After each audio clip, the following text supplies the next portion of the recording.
మంచిది. సర్వలోకము కూడా ఈరోజు యేసు ప్రభు యొక్క జన్మదినాన్ని జ్ఞాపకం చేసుకుంటున్నారు కదా. 2 అన్నమాట. 2 బర్త్డేలు ఈరోజు మనం చేసుకుంటున్నాం. ఒకటి యేసు ప్రభు వారి యొక్క జన్మదినం, రెండవది సుకుమారి యొక్క జన్మదినం, బర్త్డే. 2 జన్మదినాలు మనం జరిపించుకుంటున్నాం. ముందు ప్రభు గురించి మాట్లాడుకున్నాం, తర్వాత సుకుమార్ గురించి కొన్ని మాటలు మాట్లాడి ముందుకు మనం ప్రొసీడ్ అవుతాం.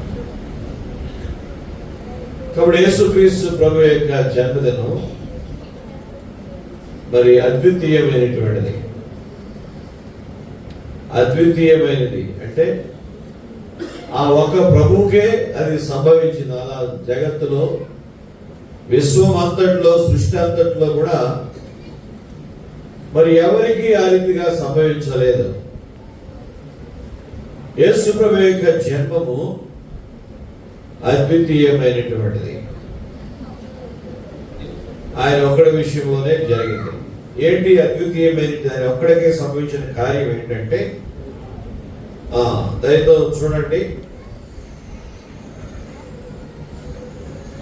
లూకా సువార్త తీసుకోండి.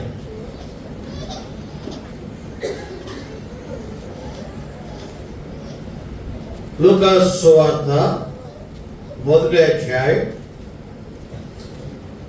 26 నుండి కొన్ని వచనాలు ఉత్తర ప్రశ్న రీతిగా చదువుతాను. నేను ఉత్తర ప్రశ్న రీతిగా అన్నాను. నేను ఒక వచనం, మీరు ఒక వచనం.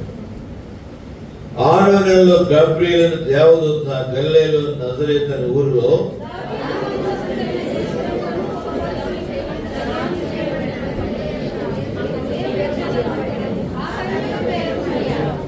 ఆ దూత లోపలికి వచ్చి ఆమెను చూచి, దయాప్రాప్తురాలా, నీకు శుభం, ప్రభు నీకు తోడైనాడని చెప్పాను.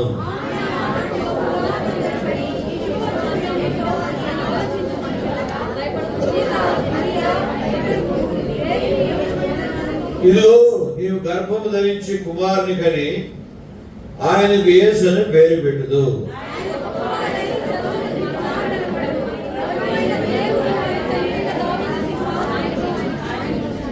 ఆయన యాకోబు వంశస్థుని యుగయుగముల నేలును, ఆయన రాజ్యం అంతం లేనిదని ఆమెతో చెప్పాను.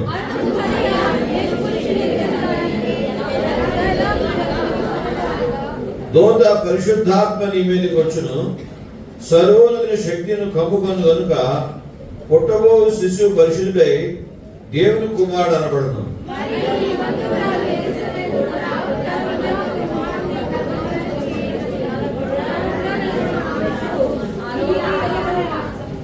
దేవుడు చెప్పిన ఈ మాట నేను నిరర్థకము కానేరదని ఆమెతో చెప్పాను.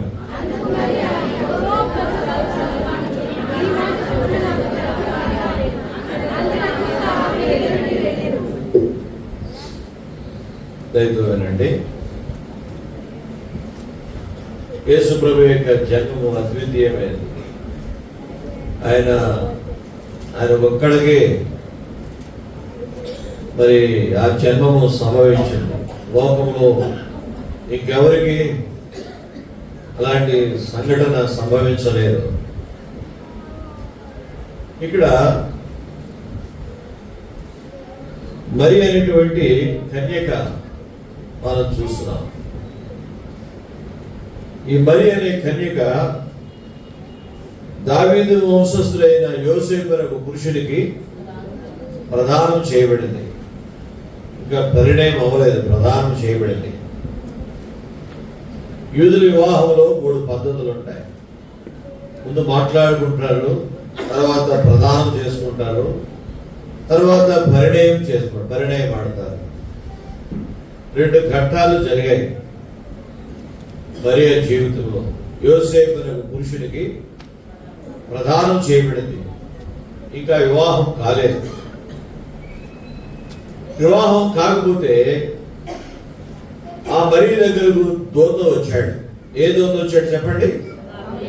గాబ్రియేల్, మిఖాయిల్, లూసిఫర్ దేవుని దూతలారా, ఆయన చిత్తం నెరవేర్చు, ఆయన వాక్యం నెరవేర్చు, ఆయన బలశూరులారా అన్నాడు.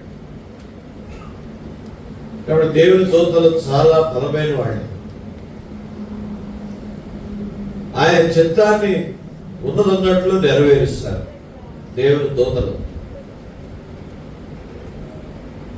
ఆయన చిత్తాన్ని నెరవేర్చారు బలశూరులారా. పోండి, గాబ్రియేల్ వెళ్ళు, మరియ దగ్గరికి వెళ్ళి సందేశం పంపించు, ఈ సందేశం వినిపించు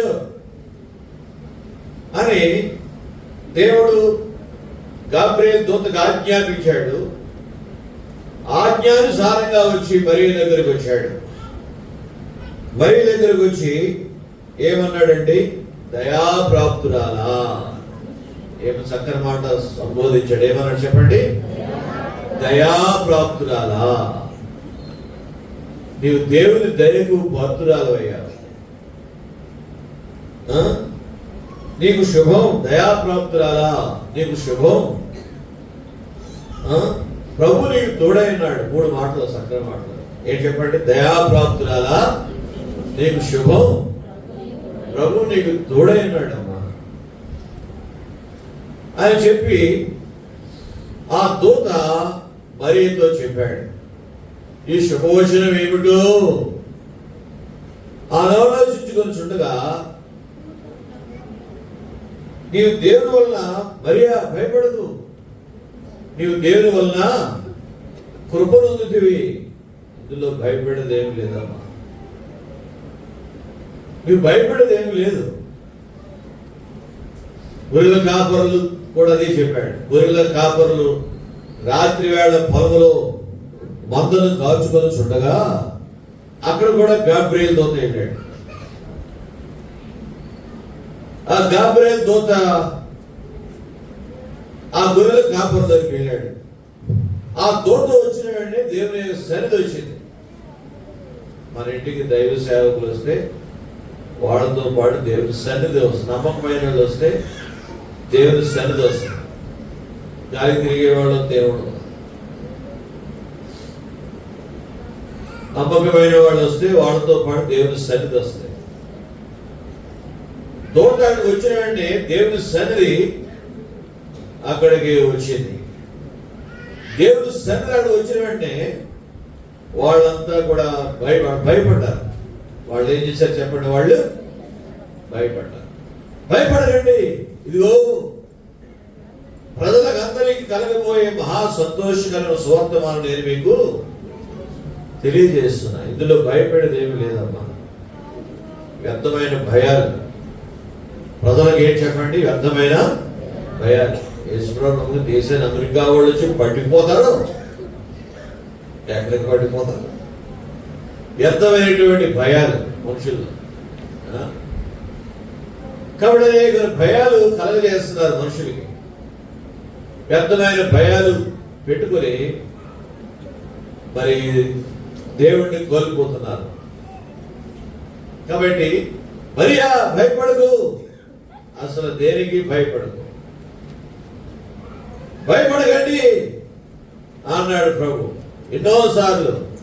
నేనే, భయపడకండి అన్నాడు. దేనికి భయపడకండి? ప్రభు విషయాల్లో భయపడకండి. నేనే భయపడకూడని ప్రభు తెలిపేను, తన వాగ్దానములనిచ్చి నెరవేర్చెను. తొందరపడక భయమును చెందక పొందుడి నెమ్మదిని, సందేహించక నిలువుడి నేనే బుధమున నమ్ముడి. నేనే భయపడకూడని ప్రభు తెలిపేను. కాబట్టి నేనే, భయపడకండి అన్నాడు శిష్యుడు. అలాగే అందరికీ భయపడకండి, ధైర్యం ఉండు, ఎప్పుడంగా ఉండు. నువ్వు నడుచు మార్గం అంతట్లో కుడికి కానీ ఎడమకు కానీ తొలగొద్దు. నేను మోషేకి తోడైనట్లుగా నీకు కూడా తోడై ఉంటాను, దిగులు పడదు, జడీకు అని యెహోషువతో కూడా దేవుడు చెప్పాడు. యెహోషువలో ఎన్నో భయాలు ఉన్నాయి. వాడు చూస్తే మోషే చచ్చిపోయాడు, ఎదురుగుండా యోర్దాను ఉంది, ప్రజలందరూ అలా పడున్నారు, ఏం చేయాలో తెలియట్లేదు, చాలా భయాలు ఆందోళనలు ఉన్నాయి. అప్పుడు దేవుడు బలపరిచాడు, వెంటనే ధైర్యం తెచ్చుకున్నాడు. దేవుడి మాట మనల్ని ధైర్యం తెస్తుంది. ఎవరి మాట? నీ స్నేహితుల మాట ధైర్యం తెస్తుంది అనుకుంటున్నావా? లేదు. లేకపోతే ఇంకెవరైనా నీకు ఆఫీసర్లు, అధికారులు, నీ రైతులు, నీ కామదులు మాట నీకు ధైర్యం తెస్తుంది అనుకుంటున్నావా? నీకు ధైర్యం లేదు. దేవుని మాటే నీకు బలపరుస్తుంది, నీకు ధైర్యపరుస్తుంది. కాబట్టి భయపడకండి. దేనికి భయపడకండి? నిబ్బరం కలిగి ధైర్యంగా ఉండండి అని ప్రభు ఎన్నోసార్లు చెప్పాడు. భయపడే సందర్భాలు మరీ ముందు ఎన్నో ఉన్నాయి. దరియా భయపడకు, ముందు భయపడద్దని చెప్పాడు. ఎన్నో భయాలు నీ ముందు నీ తలంపుల్లోకి వస్తాయి, ఎన్నో భయాలు వస్తాయి, నేను ఆందోళన హృదయంలో వచ్చే పరిస్థితి.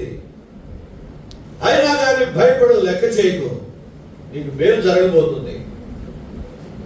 నీతిమంతులు సింహాల వలె ధైర్యంగా ఉంటారు. నీతిమంతులు ఎలా ఉంటారు చెప్పండి? సింహాల వలె ధైర్యంగా ఉంటారు. సింహం ధైర్యంగా, మృగరాజు సింహం ధైర్యంగా ఉంటుంది. అడవికి సింహాన్ని తీసుకొచ్చి ఎవడు అడవికి రాజుగా చేయనట్టు, ఆ స్వభావమే సింహం అడవికి రాజు, అంతే. ఎవడో చేయవలసిన పని లేదు, అడవికి రాజుగా. మరి కాబట్టి నీతిమంతులు సింహాల వలె ధైర్యంగా ఉంటారు. అలాగే ధైర్యం గురించి చెప్పవలసినప్పుడు సింహాన్ని ఉపయోగించాడు దేవుడు. మనం కూడా ఎన్ని సమస్యలు ధైర్యంగా ఉండమని ప్రభు చెప్తున్నాడు. మరియా భయపడకు, నీ గర్భం ధరిస్తున్న వెంటనే చాలా భయపడే మాట చెప్పాడు. భయపడదని ముందు చెప్పాడు, భయపడటానికి ఆస్కారం ఉన్న మాట చెప్పాడు. నీ గర్భం ధరిస్తున్నావు, కుమారుని కట్టున్నావు, కనబోయే కుమారునికి యేసు అనే పేరు పెడుతున్నావు. ఇది ఎలా సాధ్యం అని చెప్పాడు అన్నమాట.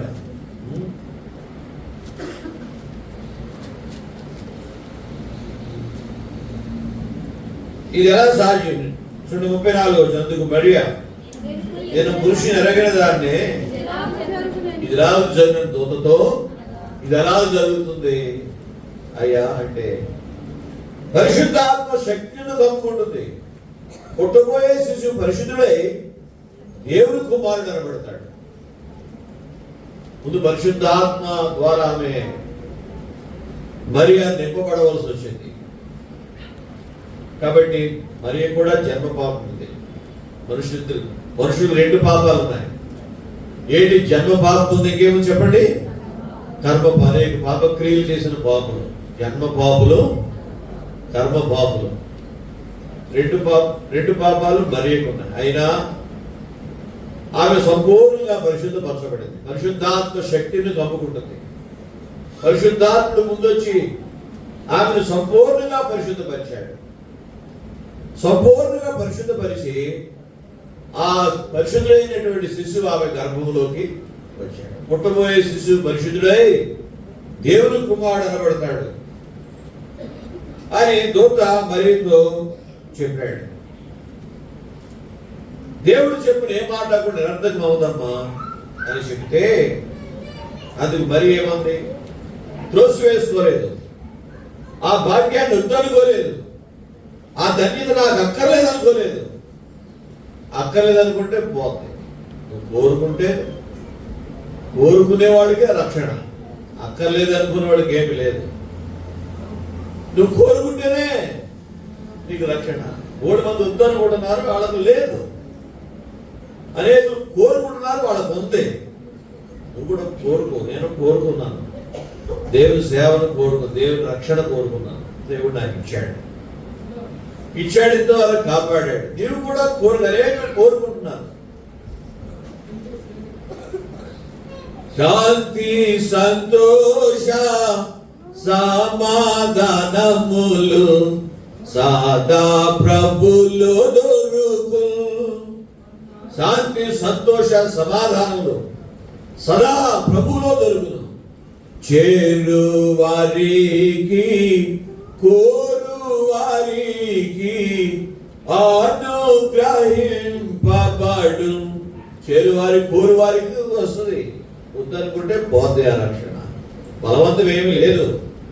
చూడము, జీవము, మరణము, మేలు, కీడు నీ ముందు పెడితే నీకు ఏది కోరుకుంటావో కోరుకో. ఏది కోరుకుంటావో కోరుకో. ఈ మార్గాన్ని వెళ్తే నీకు జీవం వస్తుంది, ఈ మార్గాన్ని వెళ్తే నీకు మరణం వస్తుంది. ఇరుకు మార్గం, విశాల మార్గం. ఎన్ని మార్గాలు అని చెప్పండి? ఇరుకు మార్గం. ఇంకో మార్గం ఏంటి? ఇరుకు మార్గం. జీవనం పో ద్వారా ఇరుకు, ఆ దారి సంకుచితం.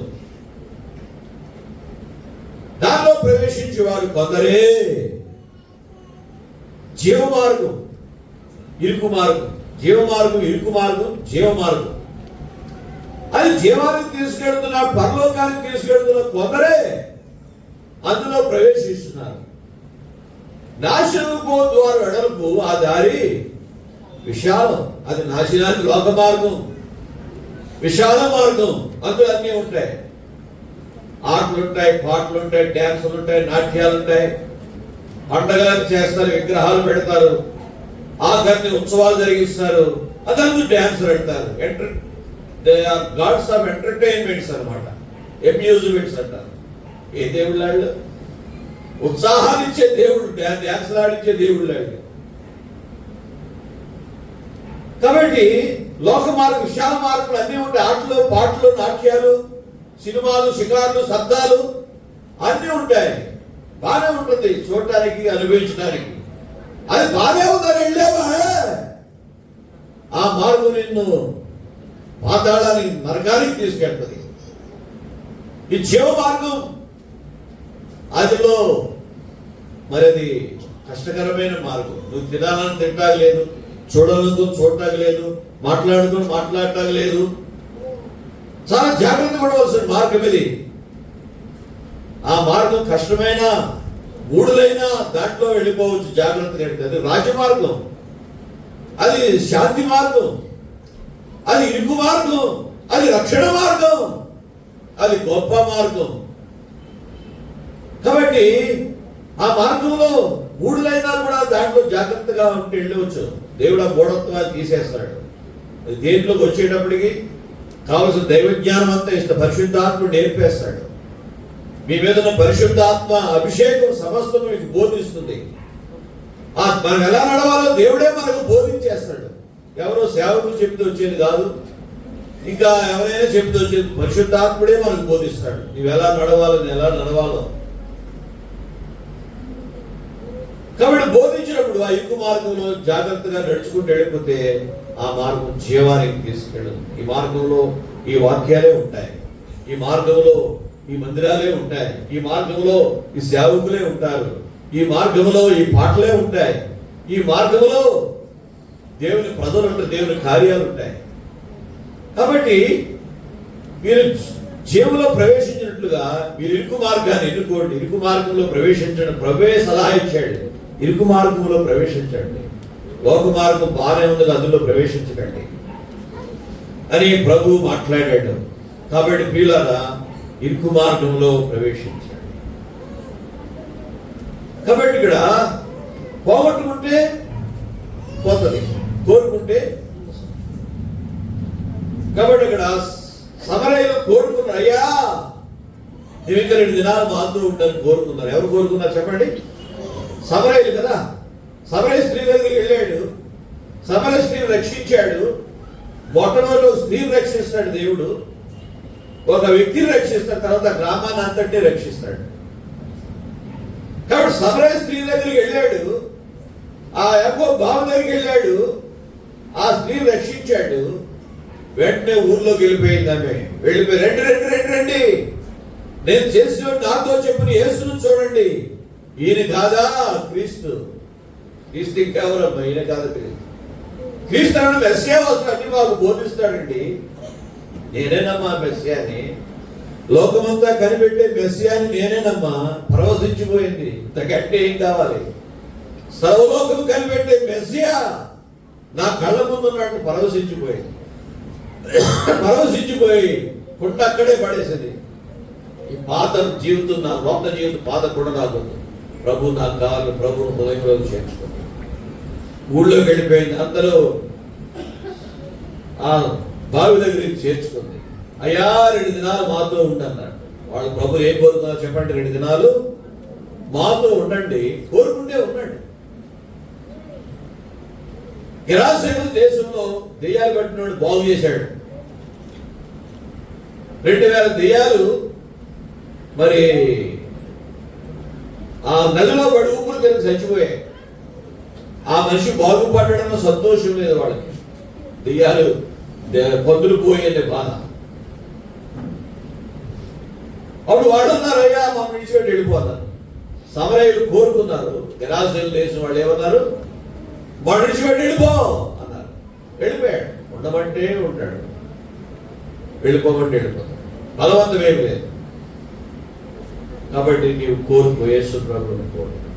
మరి కోరుకుందా, దయా ప్రాప్తురాలా నీకు శుభం, నీకు గర్భవతవుతున్నా కుమారుని కంటున్నావు, కనబోయే కుమారునికి యేసు అనే పేరు పెడుతున్నావు. చాలా ప్రమాదం. కన్య గర్భవతి అయితే చాలా ప్రమాదం. రాళ్ళతో కూడా చంపుతారు, ఆ తరువాత వెలివేస్తారు. ఎన్నో కష్టాల ముందు కనబడుతున్నాయి. ఆయన ఇవన్నీ వ్యర్థమైన ఆలోచించి పోగొట్టుకుంటే ధన్యత పోను.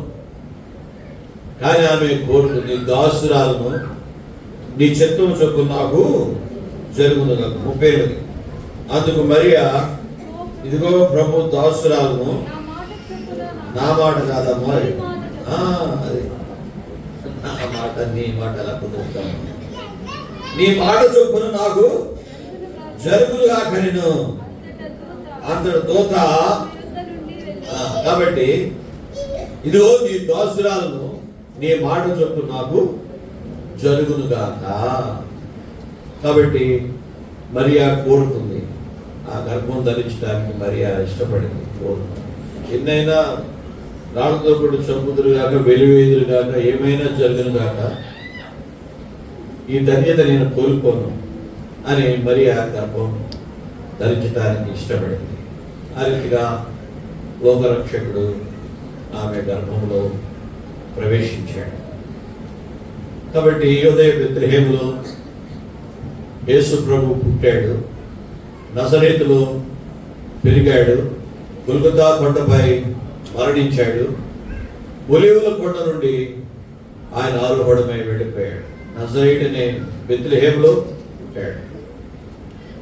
కైసరు ఐగుస్తు వలన సర్వలోకములకు ప్రజా సంఖ్య రాయాలని ఆజ్ఞ వచ్చినప్పుడు ఆయన యోదయ బెత్లెహేము సంబంధించాడు. కాబట్టి ఆయన నజరేతు నుండి యోదయ బెత్లెహేము వచ్చాడని చూస్తాం. దయతో చూడండి, లూకా సువార్త 2వ అధ్యాయం. ఆ దినములలో సర్వలోకమునకు ప్రజా సంఖ్య రాయాలని కైసరు ఐగుస్తు వలన ఆజ్ఞ. ఇది కురేనియా సురియా దేశం గలిపతి అయినప్పుడు జరిగిన మొదటి ప్రజా సంఖ్య. అందరూ ఆ సంఖ్యలో రాయబడి తమ పట్టణంలో వెళ్ళి, యోసేపు దావీదు వంశములను గోత్రంలో పుట్టినవాడు కనుక తన భార్యగా ప్రదానం చేయబడి గర్భవతి అయిన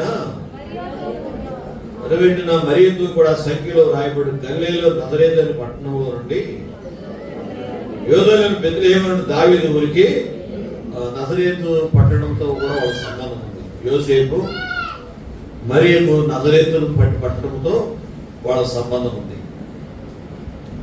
ఇక నజరేతు నుండి బెత్లెహేముకు వచ్చారు, యోదయ బెత్లెహేముకు వచ్చారు. ఎందుచేతంటే ఆ దినములలో కైసరు ఐగుస్తు. కైసరు ఐగుస్తు అంటే ఇటలీని రోమును పరిపాలించే వాళ్ళందరినీ కైసర్లు అంటారు. ఐగుప్తును పరిపాలించే వాళ్ళందరినీ ఫరోస్ అంటారు. ఆ దినాల్లో వాళ్ళే గొప్ప. కాబట్టి కైసరు ఐగుస్తు వలన సర్వలోకానికి ప్రజా సంఖ్య రాయాలని ఆజ్ఞ అయితే అందరూ వాళ్ళ పట్టణాలకు వెళితే యేసు ప్రభు కూడా యోదయ బెత్లెహేము, యేసు ప్రభు అప్పుడు ఇంకా మరి జన్మించలేదు. కాబట్టి యోసేపు మరియతో కూడా యోదయ బెత్లెహేముకు వచ్చాడు. ఆ రీతిగా ప్రభు పుట్టాడు. ప్రభు ఎక్కడ పుట్టాడు? మరి ఆ యోదయ బెత్లెహేములో ఉండగానే ఆయన జన్మించాడు యేసు ప్రభు. యోదయ అది ప్రవచనం నెరవేరు. యోదయ దేశ బెత్లెహేమా, నీ యోధా ప్రధానం ఎంత మాత్రం అల్పమైన దానో కావు, ఇశ్రాయేలు నా ప్రజలు పరిపాలించే అధిపతి నీలో నుండి వచ్చును అనే ప్రవచనం నెరవేరాలి. అక్కడ యేసు ప్రభు జీవితం అంతా కూడా ప్రవచనానుసారమైనటువంటిది. దేవాది దేవుండా, దే దీప్యమానుండా, దేవాది దేవుండా, దే దీప్యమానుండా, ప్రవచన సారమా పవన చరిత, నామదో నేత్రము నిన్ను చూడనిమ్ము. కాబట్టి ప్రవచన సారం యేసు ప్రభు. అన్ని ప్రవచనాలు నెరవేరాయి. ఆయన గురించి ఎంతో మంది ముందు చెప్పారు. మోషే చెప్పాడు, మరి ఇంకా దావీదుతో దేవుడు చెప్పాడు, యెషయా చెప్పాడు, ఇర్మియా చెప్పాడు. అన్ని ప్రవచనాలు కూడా యేసు ప్రభు జీవితంలో నెరవేర్చాడు. ప్రవచనాలు నెరవేర్చాడు ఆయన. నువ్వు నెరవేర్చిన వాక్యానుసారం బ్రతుకుతున్నావా? ఆయన గురించి రాయబడిన వాటన్నింటినీ నెరవేర్చాడు ప్రభు. ప్రభు ఏం చేశాడండి? ఆ ప్రభువు ఏవైతే రాయబడ్డాయో వాటన్నిటి నెరవేర్చాడు ప్రభు. నీవు నెరవేరుస్తున్నావు, వాక్యాన్ని నెరవేరుస్తున్నావు. మీరు వాక్యం వినువారు మాత్రమే అండి, దాని ప్రకారం ప్రవర్తించిన వారైతే అర్థంలో సహజముఖం చూసుకునే మనుషుల్ని పోలి ఉన్నారు.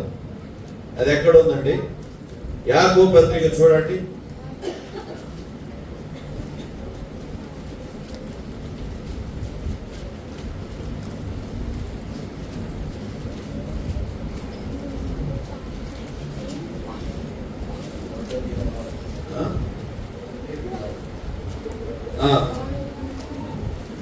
ఒకటి 23 ఒకసారి అరవింద్ గారు ఆ తడుగులో సేవకులు మీటింగ్ జరుగుతుంది.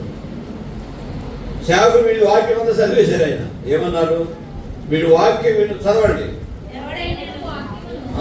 ఎవడైనా కాదు, ఎవడైనా వాక్యం విని, లేక 22 కూడా చదవండి. మీరు వాక్యం వినివారు మాత్రమే అండి, మీరు మోసపుచ్చుకున్నా చూసుకోండి.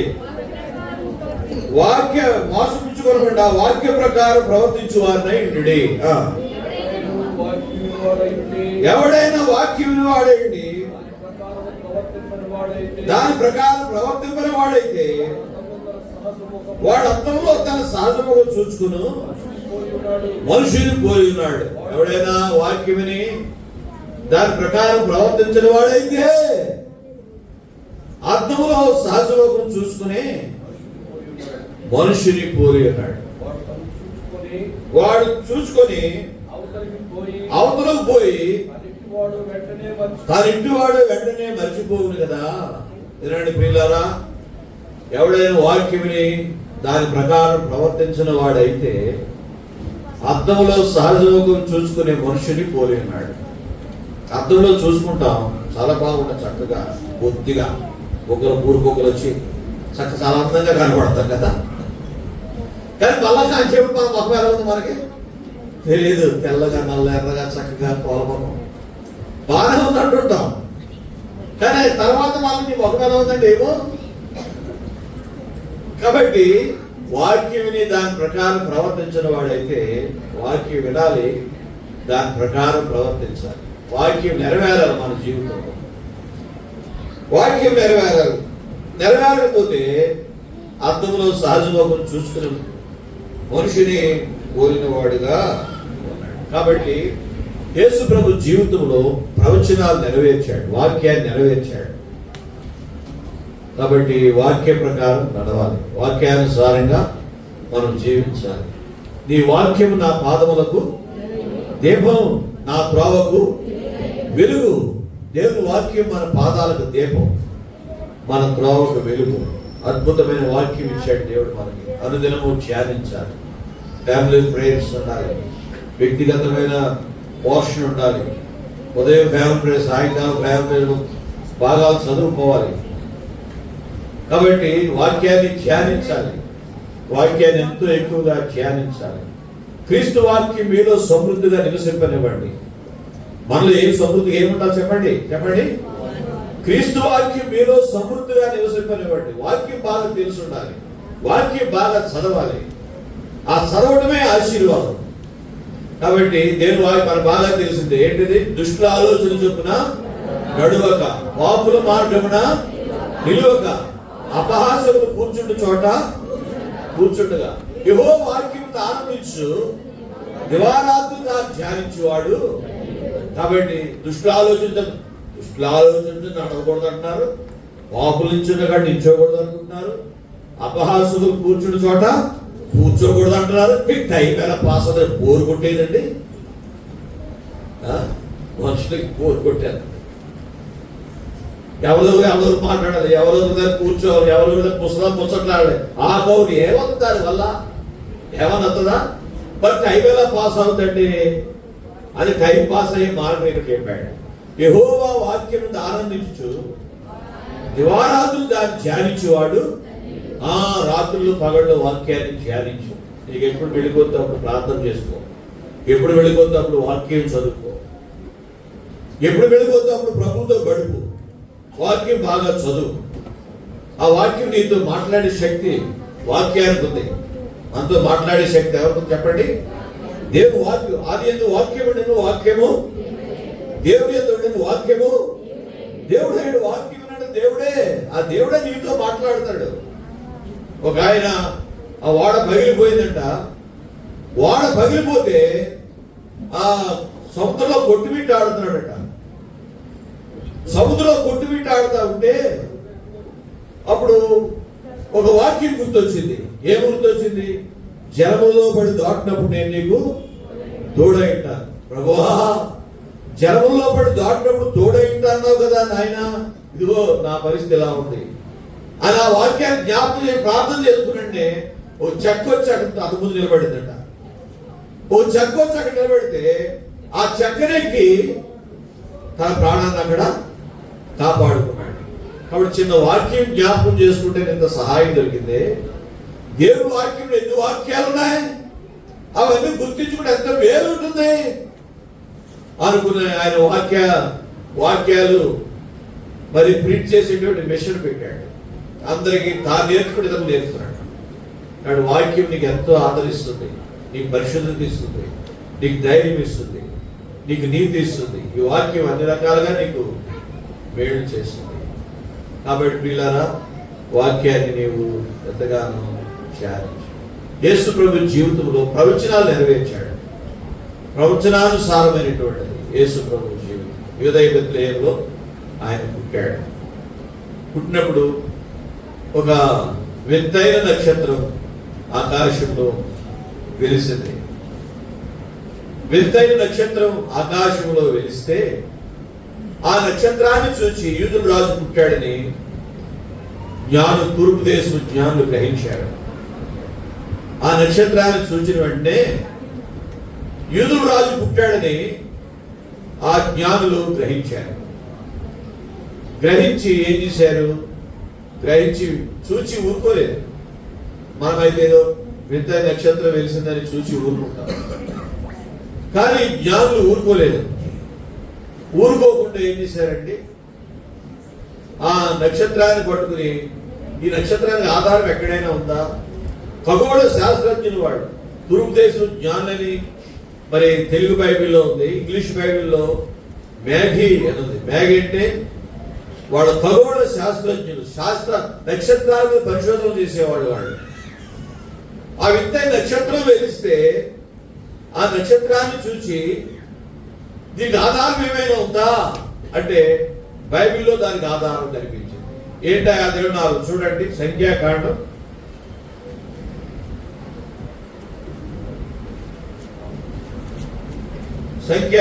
4వ అధ్యాయం 17. ఆయన చూస్తున్నాను గాని ప్రస్తుతం ఉన్నట్టు కాదు, ఆయన చూచున్నాను గాని కాదు. నక్షత్రం యాకోబులో ఉదయించును,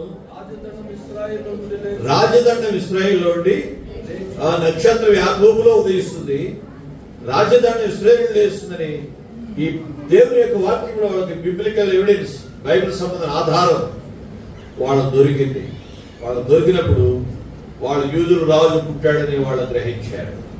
తూర్పు దేశం తూర్పున తారను దాచిన జ్ఞానులు, రాజుల రాజా నీవే యనుచు. తూర్పున తారను దాచిన జ్ఞానులు, రాజుల రాజా నీవే యనుచు. బంగారము రాణి మూలమును, బంగారము రాణి మూలమును అర్పించి ఆరాధించి జై రాజులారా. కాబట్టి ప్రియులారా, ఆ తూర్పున తారను చూసినటువంటి జ్ఞానులు యూదుడు రాజు పుట్టినట్టు గ్రహించి కొన్ని నెలలు ప్రయాణం చేసి ఆయన దగ్గరకు చేరారు. కొన్ని నెలలు ప్రయాణం చేశారు ఆ యేసు ప్రభువును చూడటానికి. ఒక దేశం మరొక దేశం వెళ్ళవలసి వచ్చింది. ఆ రోజు హెలికాప్టర్స్, విమానాలు లేవు. వాళ్ళు ఒంటెలు వాహనాలు, గుర్రములు వాహనాలుగా చేసుకుని ఎంతో ప్రయాసపడి యేసు ప్రభువును చేరారు. ఆ నక్షత్రం వాళ్ళకు దారి చూపించింది. ఆ నక్షత్రాన్ని పట్టుకుని వెళ్ళారు. వెళ్ళిన వాళ్ళు వెళ్ళిపోవలసింది. స్వంత జ్ఞానం వాడారు. స్వంత జ్ఞానం ఏంటి? యూదుల రాజు పుట్టాడు. యూదుల రాజు పుడితే ఎక్కడ పుడతాడు? రాజగృహాల్లో పుడతాడు. అప్పుడు అది రాజు ఎవరు? హేరోదు రాజు. హేరోదు రాజు దగ్గరికి అడిగారు. ఏమడిగారు? అయ్యా రాజుగారు, యూదుల రాజు పుట్టాడా అని వెంటనే వాళ్ళ కలరు, యూదుల రాజా, నేనే రాజు, ఇంకొక రాజు పుట్టాడా? కలరు వచ్చింది. నా రాజరికానికి ఏమై ముప్పు వస్తుందని కలరు వచ్చి అంటే కపటం. కలరు వచ్చినంటే కపటం వస్తుంది. కలరు వచ్చినట్టు ఏమొస్తుంది చెప్పండి? కపటం. కపటంగా మాట్లాడుతూ మొదలెట్టాడు. ఆ దగ్గర వచ్చాడు. అయ్యా యోహానులారా, యూదుల రాజు మా రాజభవనంలో పుట్టలేదు, కానీ ఆయన ఎక్కడ పుట్టాడు వెళ్ళండమ్మా, ఆరాధించి నా దగ్గర మరలా రెండమ్మా, నేను కూడా ఆరాధిస్తానమ్మా అని కపటంగా మాట్లాడారు హేరోదు రాజు. కపటంగా మాట్లాడితే ఇక్కడ పుట్టలేదు కదా, నేను మరలా నక్షత్రాలే పట్టుకున్నారు. విడిచిపెట్టేసి అయిపోయింది నక్షత్రం పని అనుకున్నారు. దారి చూపే నక్షత్రం పని అయిపోయింది అనుకున్నారు. కానీ కావాలే, మరలా వచ్చే నక్షత్రాన్ని పట్టుకున్నారు. నక్షత్రం పట్టుకున్న నక్షత్రం వాళ్ళని యేసు ప్రభువున్న చోటికి చేర్చింది. చేస్తే పశువు పాకలో మరియు ఒడిలో చిన్న శిశువుగా యేసు ప్రభు ఉంటే ఆ యేసు ప్రభు సాగిలిపడి నమస్కారం చేశారు. జ్ఞానులు వచ్చి సాగిలిపడి నమస్కారం చేశారు. కానుకలు తెచ్చారు. బంగారం సాంబ్రాణి బోళం ఆయన కానుకలుగా ఇచ్చారు. బంగారం అంటే రాజులకు ఇచ్చే కానుక, నీవు మా రాజువి. సాంబ్రాణి దోప సమయంలో యాజకులు వాడతారు, నీవు మా యాజకుడివి. బోళం చనిపోయిన వాళ్ళకి రాస్తారు, నీ మాకు చనిపోయిన వాడు అని అర్థమిచ్చేట్టుగా బంగారం సాంబ్రాణి బోళం ఆయన కానుకలుగా సమర్పించారు. ఆరాధించి వాళ్ళు సంతోషంగా వెళ్ళారు. ఎంతో కష్టపడ్డారు. వాళ్ళ కష్టం అనిపించలేదు. ఇలా ప్రభు దగ్గర రావడం వాళ్ళ కష్టం, సంతోషంగానే ఉంది వాళ్ళ జీవితం. సంతోషంగా వెళ్ళారు. మళ్ళా హేరోదు రమ్మంటే హేరోదు దగ్గరికి వెళ్ళకండి, మీ దారి మీరు కొట్ట అన్నాడు దేవుడు. హేరోదు దేవకాలతో కనిపెడుతున్నాడు. మళ్ళీ వస్తారని వాళ్ళు రాలే. యూదులు నన్ను ఎగతాళి చేశారని తెలుసుకుని ఆ జ్ఞానందరూ సమకూర్చాడు. ఏమయ్యా, క్రీస్తు ఎక్కడ పుడతాడు? అయ్యా యోదయ దేశం బెత్లెహేములోనే. యోదయ దేశం బెత్లెహేమా, యోధా ప్రధానంలో ఎంత మాత్రం అల్పమైన దానం కాదని రాయబడిందండి అని ఆ బెత్లెహేములో ఉన్న యోదయ బెత్లెహేము పిల్లలందరూ చంపించేశాడు ఏ రోజు రాజు. ఎందుకు ఇంత నష్టం ఏర్పడింది అక్కడ? జ్ఞానులు తమ సొంత తెలివి వాడారు. మన సొంత తెలివి వాడకూడదు. ఎక్కడ సొంత ఆలోచన బట్టి వెళ్ళకూడదు. నీ స్వబుద్ధిని ఆధారం చేసుకునక నీ పూర్ణ హృదయం యెహోవాను నమ్మించు. మన సొంత తెలివి, సొంత ఆలోచనలు పక్కన పడేయాలి. దేవుని వాక్యానుసారంగా మనం దేశ నక్షత్రం ఉంది కదా, మా సొంత తెలివి మధ్యలో ఎందుకు వాడాము? ఎందుకు ఇంతమంది పిల్లలు నష్టపడడం కారణమయ్యాము? సొంత తెలివి, సొంత ఆలోచన పెట్టేస్తే అంత నష్టమే. సొంత ఆలోచన, సొంత తలపు, సొంత క్రియలు నష్టం చేస్తాయి. దేవుని వాక్య వెలుగులో మన జీవితాలు నడవాలి. వాక్య వెలుగుంది మనకి, చీకటిలో నడుతులేవారు. నక్షత్రం వెలుగుంది కదా, వాక్య వెలుగుంది మనకి. వేకువ చుక్క, అంతకంటే స్థిరమైన వేకువ చుక్క మనకుంది దేవుని వాక్యం. కాబట్టి ఆ వాక్యం వెలుగులో మనం నడిస్తే ఏ నష్టం లేదు. సొంత బుద్ధి ఆలోచించేబడి నష్టాలే, అన్ని నష్టాలే. కాబట్టి ఇక్కడ గొప్ప నష్టం ఏర్పడింది. ఆయన ఆ శిశువుని తీసుకుని ఐగుప్తుకు వెళ్ళిపోమన్నాడు దేవుడు. యేసురాజు తీసుకుని ఎక్కడికి వెళ్ళిపోమని చెప్పండి? ఐగుప్తులో కొంతకాలం. తన ఏ రోజు రాజు చచ్చాడు, పురుగులు పడి చచ్చాడు. పురుగులు పడి చేస్తే ఆ తర్వాత బిడ్డను శిశువును చంపేవాడు చచ్చాడు. మీరు ఇంకా రావచ్చు యోదయ దేశాన్ని. ఐగుప్తులో నుండి యోదయకు వచ్చారు. యోదయలోకి వచ్చి నజరేతులో ప్రవేశించారు. కాబట్టి ఆ రీతిగా ప్రభు లోకంలో జన్మించి ఆ తర్వాత గొర్రెలకు కూడా వర్తమానం వెళ్ళింది. ఆ గొర్రెల కాపురులు కూడా వెళ్ళి ప్రభువును ఆరాధించారు. ఆరాధించి ప్రభువును స్తుతించారు. ఆ రీతిగా సిమియోను అనేకులు ప్రభువును ఘనపరిచారు, స్తుతించారు, ఆరాధించారు, మహిమపరిచారు. అలాగే నీ జీవితంలో నీవు కూడా ప్రభువును సొంత రక్షకుడిగా విశ్వసించు, అంగీకరించు. ఆ జ్ఞానం గ్రహించారు. ఆయన మా రాజు, ఆయన మా యాజకుడు, ఆయన మా కొరకు చచ్చిపోయేవాడు అని గ్రహించారు. నీవు కూడా ప్రభువును గ్రహించి నీ కొరకు చనిపోయిన వాడు, బలైన వాడు, ప్రాణం పెట్టినవాడు యేసుక్రీస్తు ప్రభు. ఆయన నమ్మిన ఆమె ధన్యురాలైంది మరియ. నమ్మక పోగవాడయ్యాడు జకర్యా. నీవు నమ్మితే ధన్యుడు, నమ్మితే ధన్యురాలు. నమ్మకపోతే నీవు ధన్యుడు కాదు, ధన్యురాలు కాదు. కాబట్టి యేసుక్రీస్తు సొంత రక్షణని విశ్వసించు.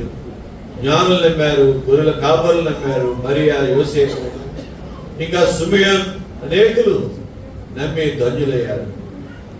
నీవు కూడా నమ్మడానికి, ధన్యుడు అవడానికి ప్రభు సహాయం చేయను గాక. సరే, పుట్టుకకు సంబంధించిన వాక్యం చదువునా? చూడండి, దయతో చూడండి. కీర్తన గ్రంథం 65 అధ్యాయం.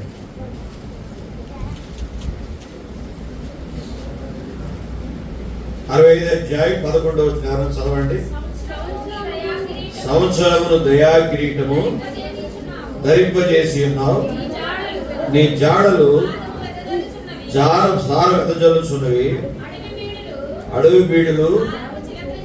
కాబట్టి సంవత్సరాన్ని దయా కిరీటముగా ప్రభు ఇచ్చాడు. సుకుమార్ గత సంవత్సరం ఎన్నో వ్యాధులు గుండా వెళ్ళాడు, బాధలు గుండా వెళ్ళాడు. డాక్టర్ కూడా ఇక నువ్వు ప్రిపేర్ అయిపో, నువ్వు చనిపోబోతున్నావు, నువ్వు రెడీ అయిపో, మరణానికి రెడీ అయిపో అని డాక్టర్ చెప్పిన సందర్భాలు కూడా ఉన్నాయని అబ్బాయి అంటూ ఉంటాడు. కాబట్టి దేవుడు ఆయన కరుణించాడు, కటాక్షించి ఆయన ఆయుష్కాలం పెంచాడు. కాబట్టి నమ్మదగిన దేవుడు, మారని దేవుడు, శాశ్వతమైన ప్రేమతో ప్రేమించి దేవుడు ఆయన ప్రేమిస్తున్నాడు.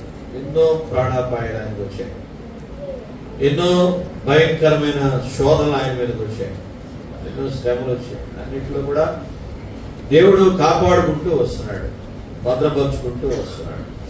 ఆయన కూడా దేవుని ప్రేమను సంపూర్ణంగా గ్రహించుకుని ఆ దేవుడు సంతోషపరచడానికి సిద్ధపడాలి. కాబట్టి సంవత్సరం దయా కిరీటముగా దేవుడు దయచేశాడు. ఆయన కోపం నిమిషం ఉంటుంది, ఆయన దయ ఆయుష్కాలం అంతా ఉంటుంది. కొన్నిసార్లు కోపడినా దేవుడు వెంటనే మళ్ళా దయ చూపించడం ప్రారంభిస్తున్నాడు. 104వ కీర్తన చూడండి. కీర్తన గ్రంథం 104వ అధ్యాయం.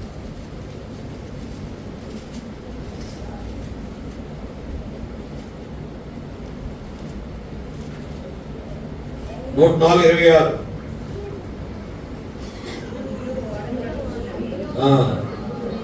దానిలో అట్లాడు నిర్మించిన మకరములు ఉన్నవి.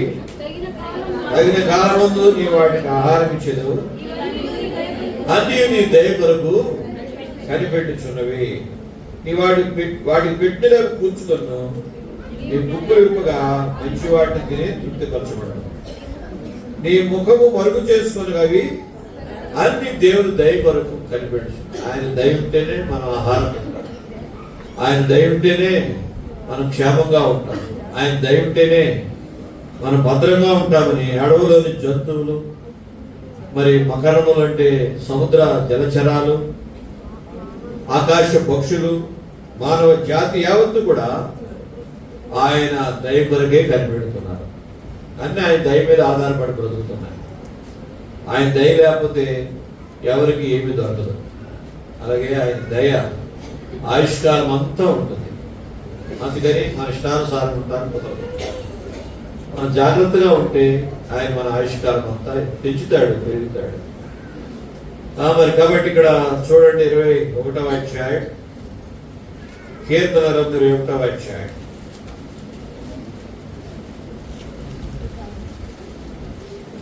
21 మొదటి నుండి. యెహోవా రాజు నీ బలమును బట్టి సంతోషించున్నాడు, నీ రక్షణ బట్టి అతను ఎంతో హర్షించున్నాడు. అతని మనోభీష్టుని సఫలం చేయుచున్నావు, అతని పెదవుల నుండి వచ్చిన ప్రార్థన మానకు అంగీకరించున్నావు. శ్రేయస్కరణ ఆశీర్వాదం అతను ఎదుర్కొంటున్నావు.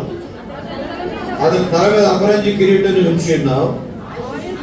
ఆయుష్ నిమ్మని అతను నిన్ను వరమడుగా నీవు దాని అతని అనుగ్రహించి ఉన్నావు. సదాకాలం నిలుచు దీర్ఘాయువు చేత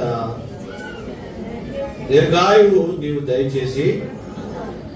కాబట్టి ఆయుష్ నిమ్మని అడిగాడు దైవజనుడు రాజు. ఆయుష్ నిమ్మని అడుగా నా కాలం మధ్యను కొంచెంపోకు ప్రభువా అని మరొక భక్తుడు అడిగాడు. నా కాలం మధ్యలో నన్ను తీసుకెళ్ళిపోకు. ఎంతకాలం ఈ కుటుంబం కొరకు బ్రతకాలం, ఎంతకాలం దేవుని సంఘాల కొరకు బ్రతకాలం, ఎంతకాలం మరి నీ కార్యాల కొరకు నీకు జీవించాలి, అంతకాలం ఉంచు ప్రభువా. నా కాలానికి మధ్యలో తీసుకుపోవద్దు అన్నాడు భక్తుడు. కాబట్టి ఇక్కడ దావీదు దీర్ఘాయుష్ ఇమ్మని అడుగుతాడు, తప్పే కాదు.